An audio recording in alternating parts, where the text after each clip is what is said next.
Why do we not come back with a conscious knowledge, understanding? You come back with something better, which is almost ridiculous when you think about it.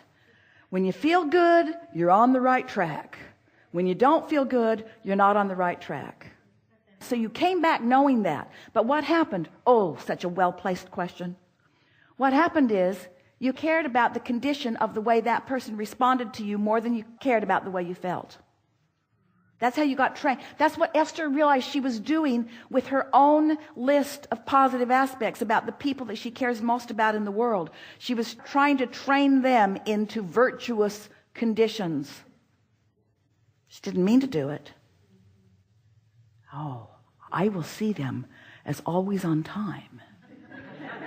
And then they will always be on time. So, without meaning to, you said to your children or to your mates, when you behave this way, I am pleased. And when you behave that way, I am not pleased. And it's really better for you when I am pleased. So, never mind tuning to frequencies.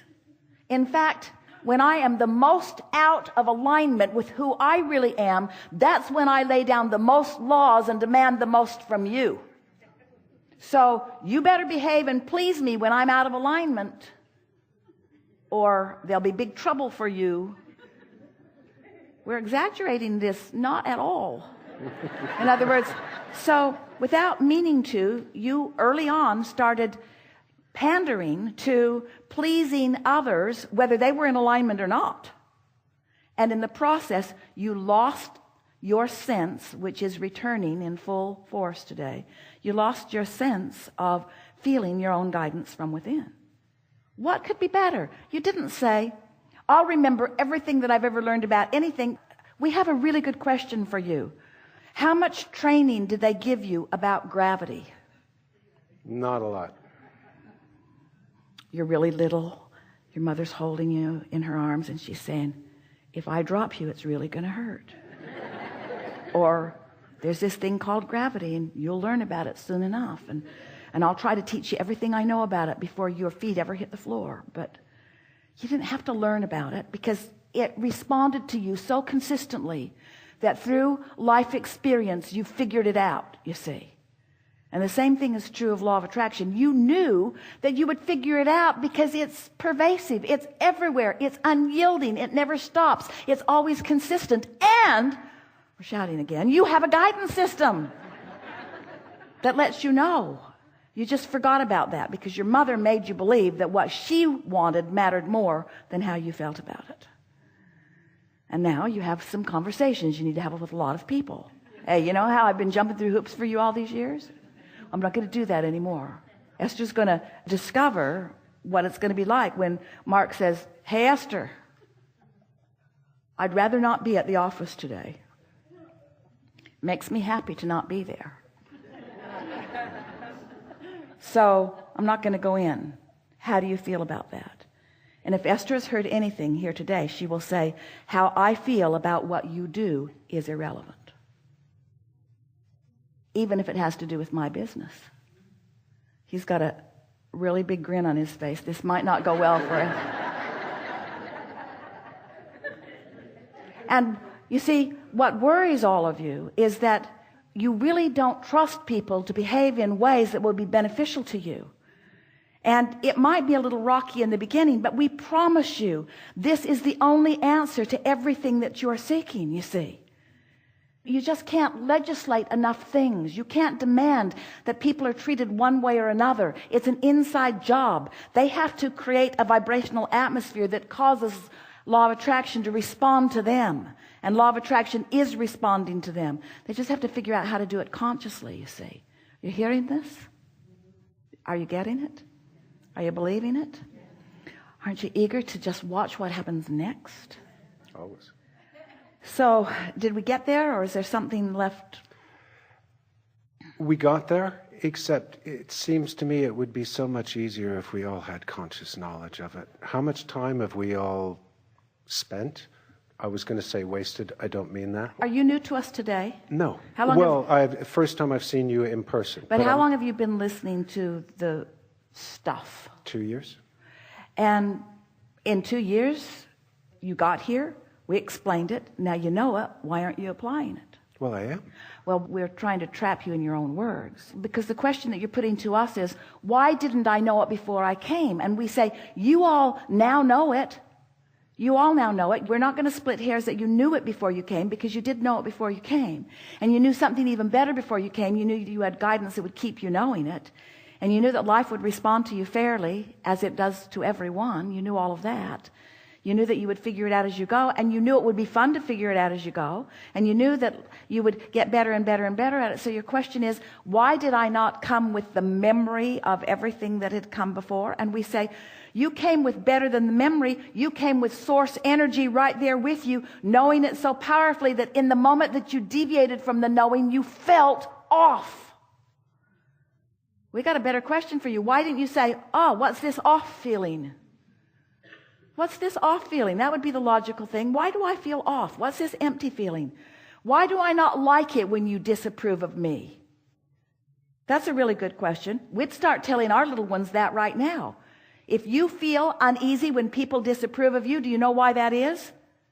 Because something's really wrong with their disapproval. They don't get to choose who you are. You're really a good person, and their disapproval is what's misplaced. You're not out of whack. They are.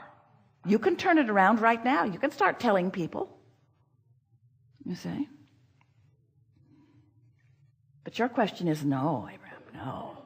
I want to know why I wasn't born remembering. And we say, you weren't born with conscious thought. You weren't born with vocabulary. You were born with vibrational knowing, you see, that we are leading you back to. And yes, you learned language, and you learned behavior, and you learned to be socialized by those who needed to control you because they didn't know how to be happy unless they controlled you. But by now, haven't you figured it out? How's it working out? How is it working out? What control do you have over each other?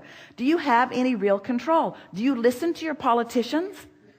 They stand in complete defiance of each other with what seems to be the singular goal of just not going along with what you want, even if it's a good idea.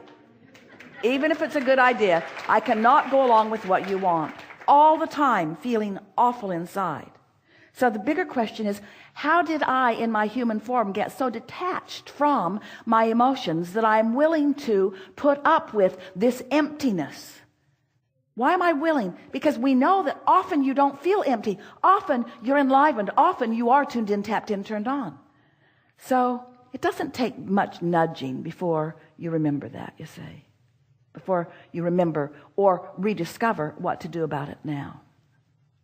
You'll never get us to agree that you came into this physical experience with something missing, because it is, from our perspective, the perfect platform for this eternal beingness that we are all about. You said, I'll go where there's lots of variety, and from it I will find things that are important to me. And we said, and when you find it, we'll flow with it, and you'll know when you're on the track of it and when you're not. You can continue the trajectory of well-being that we are all a part of, or you can deviate from it. But your deviation will be temporary, because you'll only deviate while you're in this physical body if you choose to deviate at all from this alignment that is really there for you, you see. So we see it as perfection because we knew that nothing could really go wrong. Oh, you could pinch yourself off from it temporarily, but we knew that you would find your way back to it, because in the moment that you re-emerge back into non-physical, you'll leave behind all your resistance, and you'll become the full version of all that you've been asking for, you see. So that would be like saying, Abraham, I'm going to an NBA basketball game. Esther's been going to the Spurs game. She likes it so much. And I just don't think that, I think that that hoop should be way lower than it is. Way lower than it is. And I think that it should be bigger. The hoop should be bigger and the ball should be smaller. It should be just so obvious and so easy. And I think everybody should get to play. I think everybody should get to play. And I just think it'd be a whole lot more fun if it was different in this way. And we say, you like figuring things out. You like getting good at things. You like coming to know things that you didn't know before. You like life giving you more opportunities. You like fine-tuning your vibration to a higher frequency. You like the momentum moving faster. You like the stakes being greater and the reward therefore feeling better. You liked it this way. Every single one of you liked it this way. You've just changed your mind since you become conditional lovers. Once you move back to unconditional lovers, you'll realize the perfection of this world again. You see, this world only feels off when you're a conditional lover who doesn't like some conditions and can't control them, and doesn't have the ability to focus either. There's just so many bad things to look at in this world, and I just feel inclined to look at all of the bad things. And I think that the bad things shouldn't be here. And we say, no, you don't. You wanted the variety.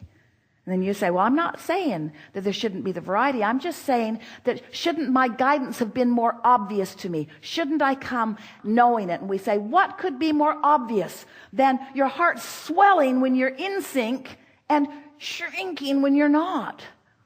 Your emotions are such powerful guidance, aren't they? Yep. Yeah. That's the best sales job we've ever done. Thank you.